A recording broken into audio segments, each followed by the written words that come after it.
بسم اللہ الرحمن الرحیم۔ علم کا ایک قطرہ جہالت کے سمندر سے بہتر ہے، اور عمل کا ایک قطرہ علم کے سمندر سے افضل ہے۔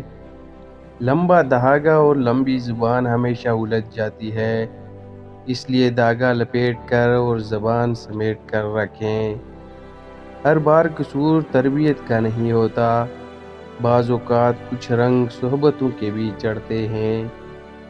وہ لوگ اکثر بدل جاتے ہیں جنہیں حد سے زیادہ وقت اور عزت دی جاتی ہے۔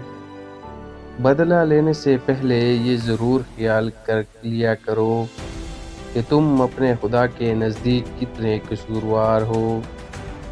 غصہ اس سلگتی ہوئی لکڑی کی مانند ہے جو دوسروں کو جلانے سے پہلے خود جلتی ہے۔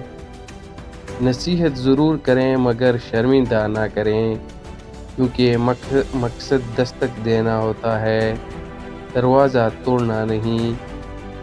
دو چیزیں ظاہر ہو جائیں تو سمجھ جاؤ تم اللہ کے ولی بننے والے ہو۔ نمبر 1، عبادت میں سکون ملنا، اور دوسرا اپنے نفس سے نفرت کرنا۔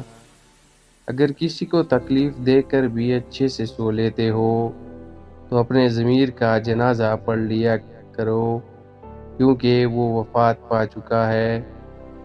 رشتوں کو ایسی خوبی سے نبھاؤ جیسے شہد کی مکھی پھولوں سے رس بھی لے لیتی ہے اور ان کا نقصان بھی نہیں ہونے دیتی۔